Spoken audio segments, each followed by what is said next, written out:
Hey there, Grumpy Old Fart here. I'm doing a UFO sighting video from Exeter, New Hampshire from 1965. Before I get into this though, if you enjoy my content, it would really help me out if you would hit the like button, subscribe to my channel, share my content on social media, and post a comment or two.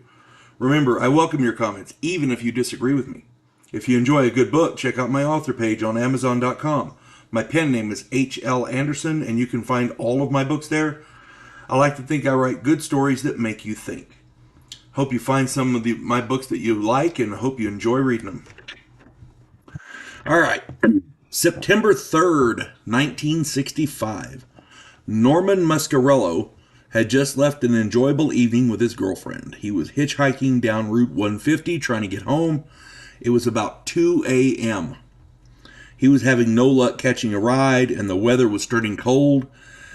In the distance, he saw a light, and it was very unusual. It didn't seem to be a normal aircraft or any kind of a vehicle that he knew.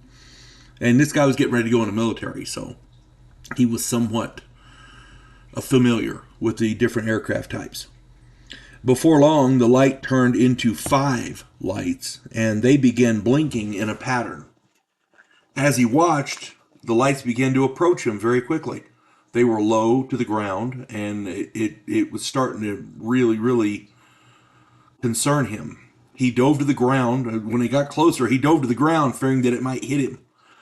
The thing flew off down the highway. Now, this really rattled him. He went back to the highway.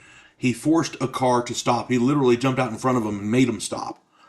He made them take him to a police station. The police officers listened to his story, and they were, at that point, a little concerned. They had gotten other reports of such craft earlier in the evening, including one report of a woman too frightened to be rational. The craft apparently had chased her in her car for several miles. I have got to work on my writing. I can't read my own writing. It's crazy.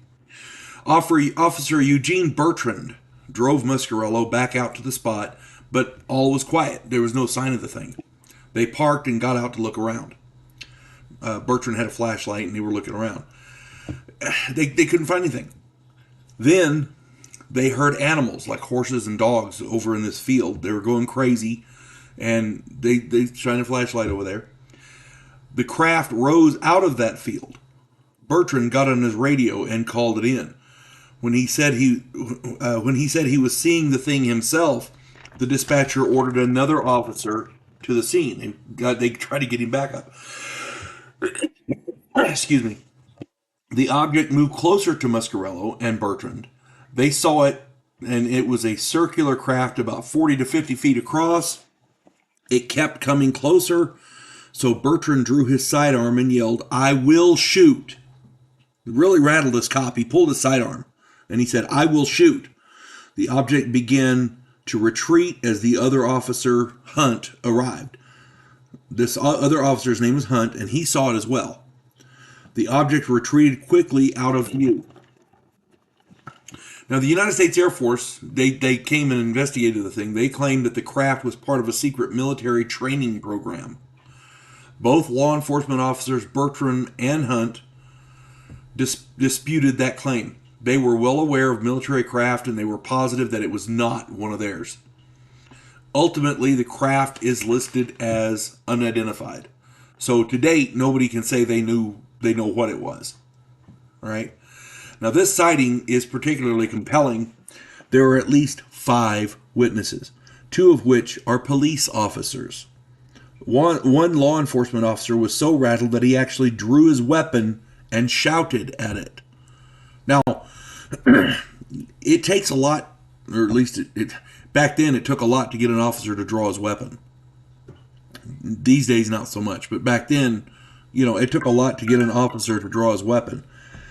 The police reports and the logbooks reflect what was told to them and what they themselves saw. So it is part of the official police record.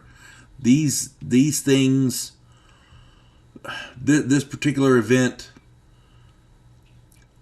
really rattled those cops.